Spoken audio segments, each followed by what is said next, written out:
Hello, how's it going? This will be episode 2 of the virtual assistant training course that I have been putting together. The first episode was basically to do with inventory adjustments, which can be found in the other video. This video will be all about accounts health and performance and feedback and stuff like that. I'll basically be covering anything that is to do with your account. Like making sure your account is optimized, is checked, and you are not doing anything wrong is what you need to check.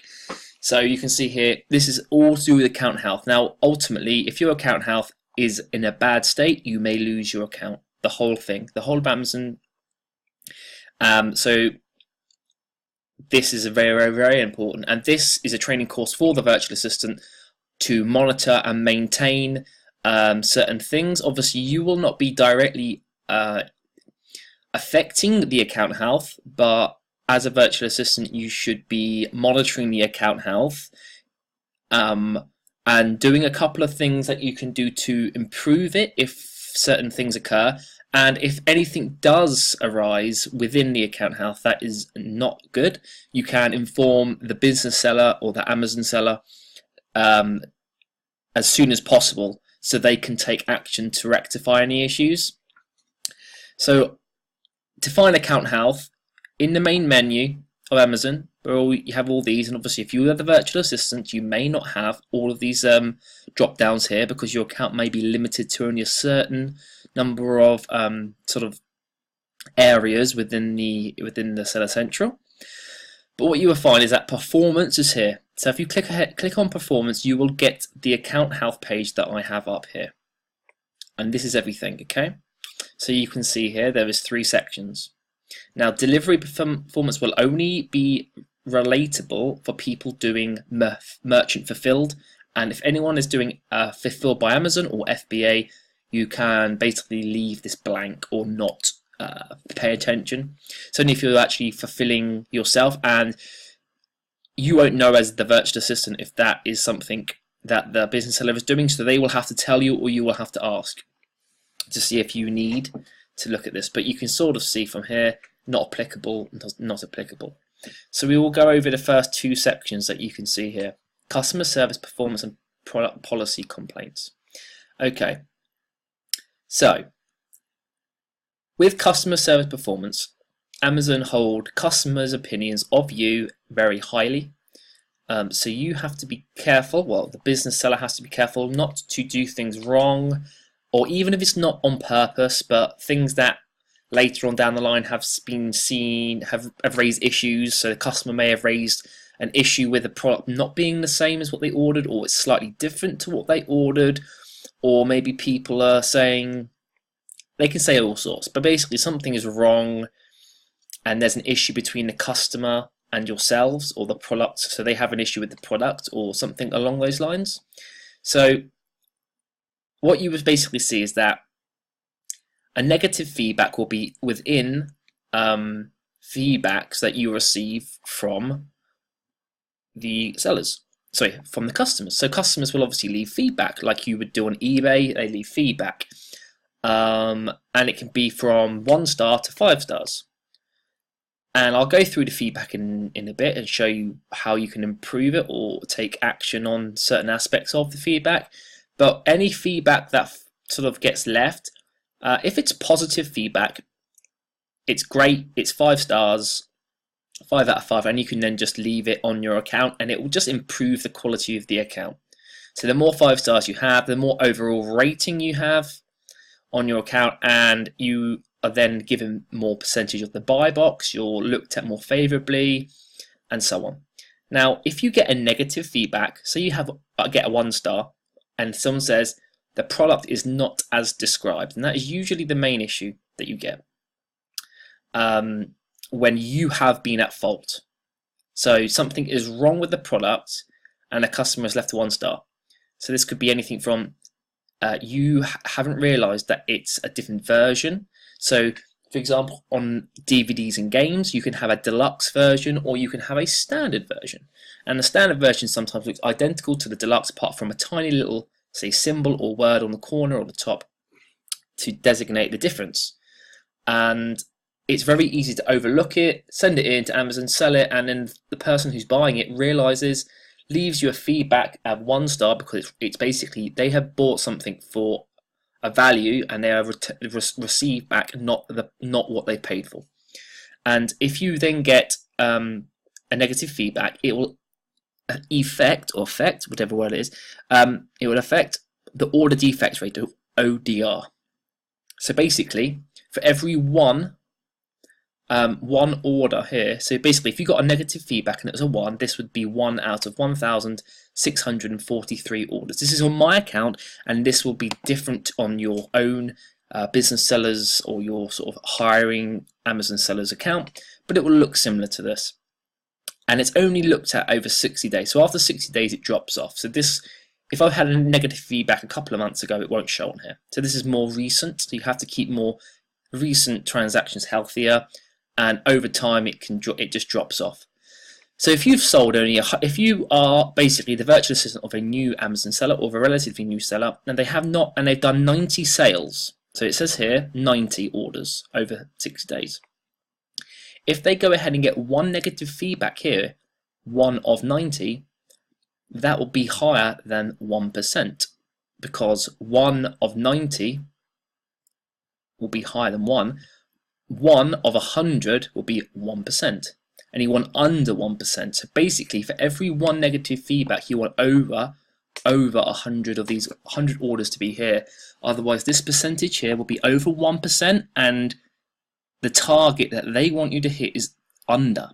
So this will be a red flag, and if this ever goes over 1% or says 1, that says 1, then you would need to raise it to the sort of Amazon or business seller's attention so that they can look into it. These down here are things to do with if someone is claiming back on the credit card, basically doing a reverse claim. That isn't something you can really sort of. All you can do is just look at this. Normally, it will be because of negative feedback. So this is something I've not really come across before. So it says here, order defect rate consists of 3 different metrics. Obviously, it's combined, but usually it will be because you've received negative feedback, which will create the overall change in this percentage. Okay, now you can actually do something here, which is a way of improving this. So if this has gone to 1% and you can see there's a negative feedback of 1, what you can do is what you would need to do is monitor the feedback. So to start with, this is obviously something you can look at on a weekly, daily, monthly basis just to double check. But I would say on a daily and definitely weekly basis, you would need to monitor feedback. Now on the main home page, there is on the bottom left, there is a little quick tab to get to the feedback, or just go to performance and feedback. Some of this information will be blocked out. Just the order IDs here and the rater email, just for security and data protection and stuff like that. But when you come onto here, you will now see the feedback manager. So you can see I personally have a 4.9 star average over 12 months. You can see my lifetime, my 365, 90, So you can see within the last 90 days, I've got 100% feedback, all at 5 star and also 4 star, I believe. Yeah, so you can get a 4 or 5 star, and it will count as a positive. Neutral will be 3, and negative will be 2 or 1. So that is where, if this is a 2 or 1, I think a 2 counts as negative, but you would have to double check. You will see it in red is what you'll see. So green, and then it will be neutral. You can see here it's in like a sort of grey colour, and you can see the negatives in a red, and you'll see it down here. The colour will be the same there. If you see red, you can try to take some actions to remove the feedback. So obviously, if you notice that in here under account health, this is over 1%, or even if it's 0.5%, but it's not, it's different to 0. you can then come into feedback and try to see what the issue was, because it may have only just happened. And it may be a little bit old, maybe a week, but you can try to take action to help. So what you can see is, I'll give you an example. We'll go down the list and you can see here, this is a 1, but it's now been crossed away.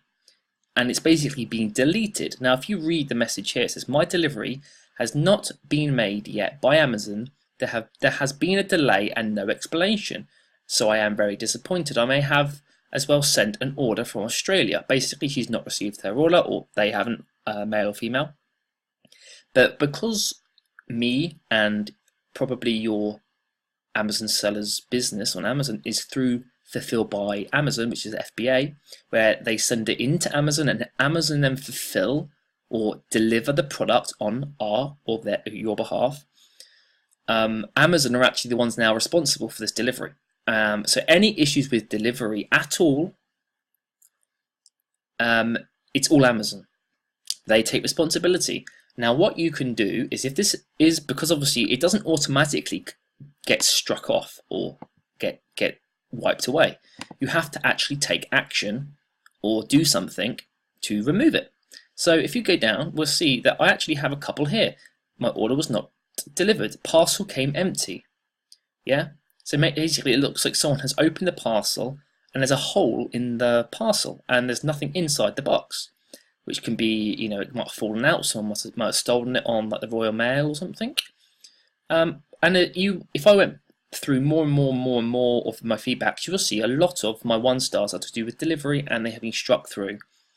But if I did not do anything, this would show up my account and I would have not as good a rating here, and I could have an order defect rate over 1%. And this has, if like, you know, you don't get as many sales on Amazon because they don't trust you as much, and therefore they don't give you as much of the buy box, and so your sales would be lower. For no reason, because all you got to do is just take a little bit of care to monitor your feedback. Now what you can do, you can go to actions, and you see here, it gives you a little pop-up. So if you see a 1 star relating to anything to do with delivery, you will see here that it comes up with some actions. See? And you can post a public reply. I very rarely ever do that. You can contact customer if you want. If they message you saying something, I actually had a woman message me the other day or yesterday saying I have been scammed. I've been defrauded because the item is not the same as the product purchased. You've got a couple of options there. As a VA, you can just inform the business seller of the message and that sort of thing. You could try to remove it first, but usually I end up just giving a full refund, saying we would appreciate if you removed the feedback. And actually she went and removed the feedback, but that very rarely happens. Usually they contact you just by a normal message and they wouldn't leave it on here. But the most common thing you'll see, 70–80% of the time, is to do with delivery. And you have to make sure you, as soon as you see it, is you take action. And there is a box that appears down here. So if I click on this one, okay, it's not going to come up with it. Okay, yeah, request removals. So it doesn't appear on this 1 star because I've already clicked it. But you can click request removals, and if the system realizes there's words like delivery, no delivery, it automatically straight away within 1 second will come up and say, we have reviewed this feedback and found that it does not comply with our policies. We have struck it through, which is what you can see here. So, and then once you've done that, you could refresh the page, double check it's been struck through, come back up here, go into your performance, and this will now not be whatever it was. It will be as if it had never appeared. You have to stay on top of these because it's very easy to overlook the very simple things with your account. You know, maybe you've outsourced a lot of it and you're not really paying attention. And the virtual assistant, as a virtual assistant, you should inform the owner, and the owner should also make sure that they are aware of the implications. So we have now gone through that section. I don't usually use these sections because I would say you don't really need to, but you need to also pay attention to your product policy compliance. This is to do with intellectual property complaints, product authenticity, product safety, and listing violations. So let's just quickly run through. This intellectual property, well, some people have put patents, trademarks, brand restrictions in terms of registering their brand so that no one else sells it. Because it's their brand, maybe it's private label, but it doesn't look private label and other people are selling it as well, so you don't really realize. They can file a complaint with Amazon. You will get an email notification as well, and you will get complaints. Product authenticity, if people believe that it's not real, it's maybe from China, you thought it was real and it's actually from China, or you've got it from somewhere where you thought it was real and it looks great, but actually it's not. Lego is very, very good for that. It's very good, looking good and everything, but it's actually a lot. It's depending on where you get it from. Just make sure everything you get is from reputable wholesalers, retailers, and all that you have heard of before, and make sure it's actually secure within the HTML or the web address. So the next thing we want to look at is product safety. Now, I've never really known much to happen with the product safety. This is because it's very much to do with if a lot of private label products may have some sort of batteries in them. You can obviously sell products with batteries and stuff, but it's a less of an issue area compared to these top two.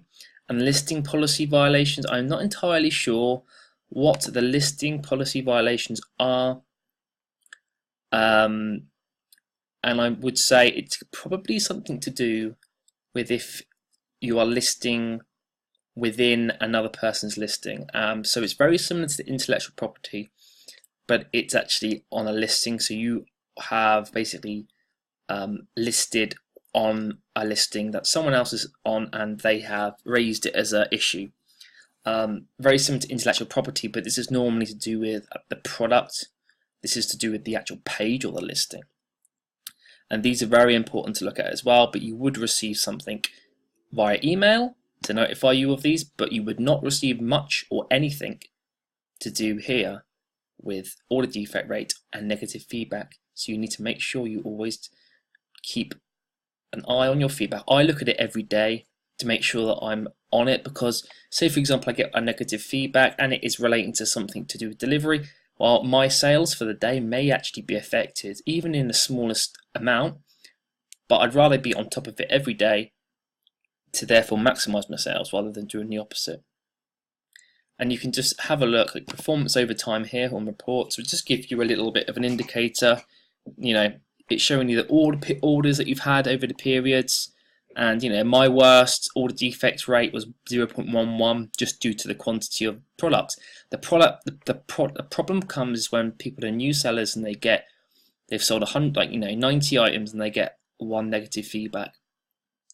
And again, if you're doing FBA and you decide to go for merchant fulfilled just for a little bit, well, then your merchant fulfilled statistics are completely separate to your FBA.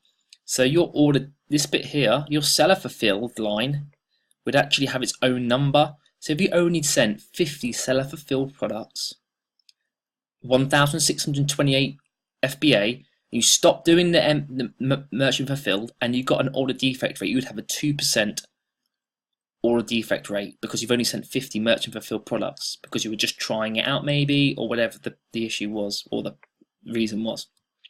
So you've got to be very careful that this, if it is ever going to be listed, that you are careful for that. But as a virtual assistant, again, you wouldn't obviously be actioning any of that. You wouldn't be be the overall decision maker on that. That would just be what the business owner would be doing. But it's just giving you a little bit of an overview or insight, so you are aware of where this information comes from or why you might see some of this information here. So hopefully this video is good, because it's a very minor thing to be able to look at and click and see, but it's very important because it has huge implications for long-term longevity of your Amazon Seller Central account and the business. So yes, I will end the video there and see you on the next video.